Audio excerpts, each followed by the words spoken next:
Hola, muy buenas exóticos, ¿qué tal? ¿Cómo estáis? Como veis en el título, hoy vamos a hablar del Heterodon nashicus, vulgarmente llamada serpiente de nariz de cerdo.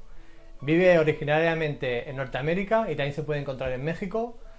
El hábitat en zonas áridas, semiáridas, sabanas, regiones subtropicales de clima seco. Las hembras siempre son más grandes que los machos, más o menos unos 90 centímetros llegan a alcanzar, el macho de 40 a 60 centímetros. Luego la temperatura en terrario debería estar en el punto de calor entre 30 y 32 grados y por la noche que no bajara de 20 a 22 por la noche. Luego, más cosas que tenemos que saber. Los terrarios, los machos, como ya sabéis, son más pequeños, pues podemos poner terrarios un poquito más pequeñitos, por ejemplo de 60 centímetros estaría bastante bien. Y luego las hembras de unos 80 centímetros. Como ya sabéis, el tema de terrarios, contra más grande, pues mucho mejor. Si tenéis espacio y podéis darle más amplitud al terrario, pues siempre es mejor pues darle un poquito más de amplitud. El tema de la comida, en babies una vez a la semana sería lo idóneo. Pueden comer más veces, pero tampoco hay que abusar de ello. Sería pues a consecuencia del animal, de lo grande que sea. Si es una baby, pues le daremos pinky y a medida que vaya creciendo, pues iremos subiendo la presa. En adultas, una vez cada 10 días aproximadamente, y las juveniles pues podemos jugar entre los 7 días y los 10 días más o menos. El tema de sustrato sería aspen, sería lo idóneo, fibra de coco o algo así por el estilo. El tema del papel, si tenéis en un tupper, pues también va bastante bien. Luego, comportamiento. Las babies son mucho más nerviosas que las adultas. A medida que los animales se van haciendo adultos, pues digamos que se sociabilizan y son menos propensas a morderte. Deciros también que es una serpiente venenosa, es opistoglifa, eso quiere decir que los colmillos los tiene en la parte trasera de la mandíbula. La saliva es tóxica, sí que es verdad que digamos que no suele hacer nada al humano. Hay casos que sí, he estado documentándome y mirando pues vídeos sobre personas que le han mordido este tipo de serpiente.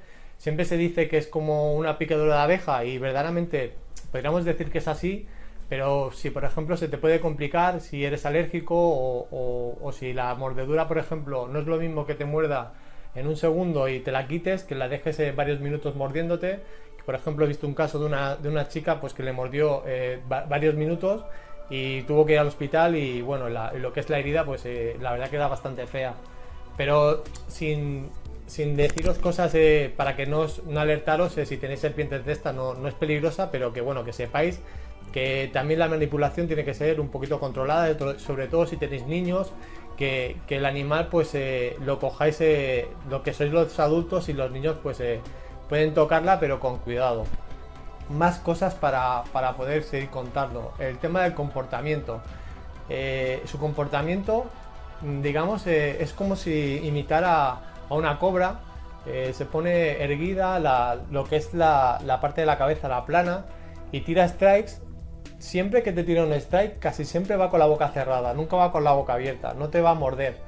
Es más que nada de modo disuasorio para intentar lo que es intimidarte.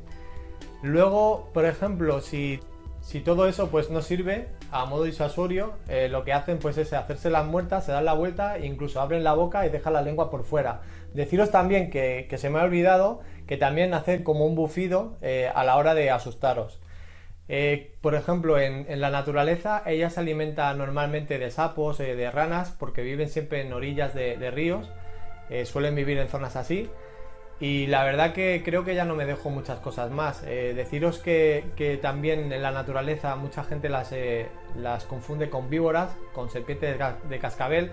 Parece que no, pero tienen una similitud en el tema del patrón, y como se mueven y hacen su comportamiento pues es bastante similar, y hay mucha gente pues que no es entendida el tema de serpientes y las confunde con ellas.